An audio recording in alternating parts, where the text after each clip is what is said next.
Hello to thee all. I hope you're having a blessed day today, wherever you are on this big and beautiful, green and depressing earth. I hope that you're having a blessed day today. I have a question for you today.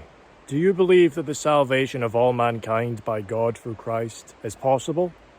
Do you believe that it's possible for God to save all of humanity? If you answered no, then what kind of God do you worship exactly? Why would you want to worship a God who can't save all of his creatures?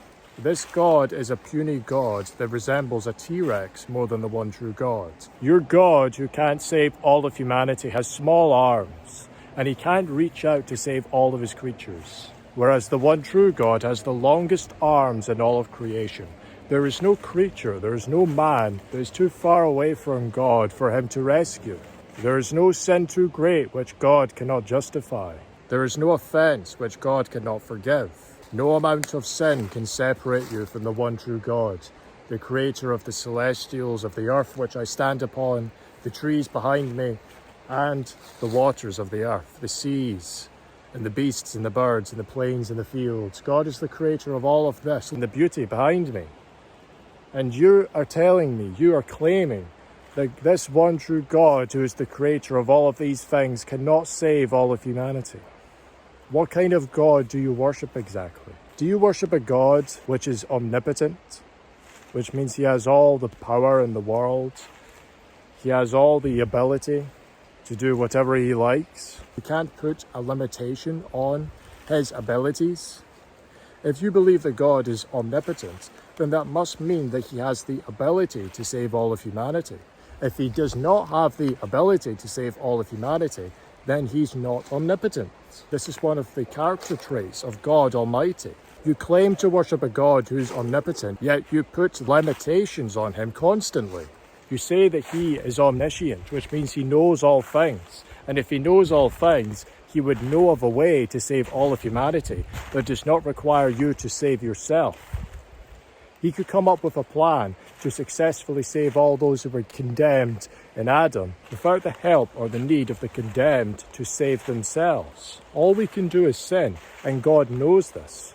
So why, in all of his wisdom and excellence, would God come up with a plan that requires your help in order to save you, when all you can do is sin? If God knows all things and he's omnipotent, he has all the power in the world, don't you think that he could combine these two traits to come up with a plan that successfully saves all of humanity without your help?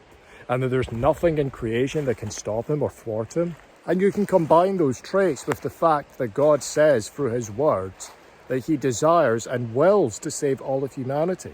This is his goal, this is his purpose, this is his desired outcome. Who are we to say that God cannot accomplish his desires? If God desires to see all of humanity come back to him through Christ, through the blood shed on the cross, and this is why he sent his only begotten Son into the world to save all of those who sin, then who are we to say that he cannot accomplish what he wills? Who is the creature to say to their own creator, no, actually I don't want to be saved, as if that would be a logical thing to say to begin with? Who in their right mind would say, I don't want to be saved? The only person who would say that is one who believes that they don't need to be saved to begin with. If you understand that there is a God, you understand that you need him. If you're an atheist or an agnostic, then you might say that you don't need to be saved, but you only say that because you don't believe in a God. Everyone who believes in a God knows that they need this God. And eventually, when this one true God reveals himself to all of creation, they're going to know that they need him and that they require him for everything, for every breath of air, for every heartbeat, for every drop of water, for their wives and husbands and children, food and nourishment and shelter. We rely on him for all things. And if we rely on him for all things, don't you think that he can provide us the one thing that we require more than anything, and that is to be saved from death? Don't you think that God had a plan to save all of humanity before he even created humanity? Because remember, he knows all things. So he must have known that Adam and Eve would betray him in the garden. He must have known that they would disobey him and eat the fruit. Because remember, he knows all things. It's not like he forgot. It's not like he had amnesia and they went, oh, why did you eat the fruit? I told you not to do that. He knew they were going to eat the fruit. And in fact, he didn't just know that they were going to eat the fruit.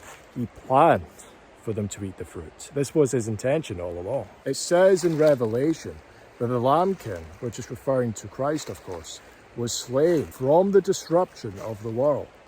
And that occurred before the events in the garden. So Jesus Christ was slain in God's own mind, which means he was slain figuratively in God's plan. His sacrifice was known from the disruption, which means God had a plan to save all of humanity before he even created humanity, which means the events in the garden are all a part of his design and plan. So don't you think that he would come up with a plan that successfully saves all those who need to be saved, and is without your help and without your inputs? Why would God place the responsibility of salvation in the hands of those who need to be saved, when he knew that they were going to fail, when he knew that they were going to twist this religion into a religion of lies, and when he knew that Satan was going to deceive them into believing the lies? In fact, why would God create the adversary knowing that he would deceive his creation, knowing that he would betray him, knowing that he is wicked? Why would he create him that way?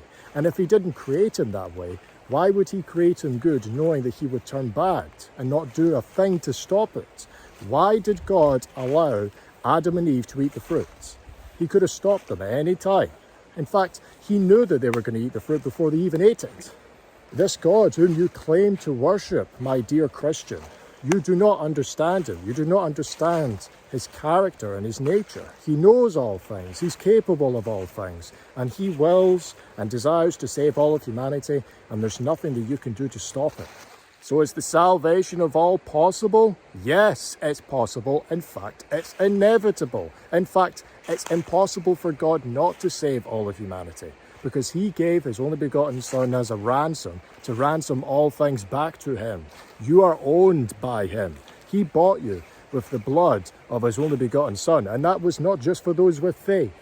He bought all of humanity at the cross, and eventually, in the ages to come, all will come back to God through Christ, and there's nothing you can do to stop it. If you attempt to diminish this good news by saying that God will only save 10% of humanity or 15%, you diminish the cross of Christ. In fact, it makes you an enemy of the true cross of Christ, because the true cross of Christ leads to the reconciliation of all things back to God.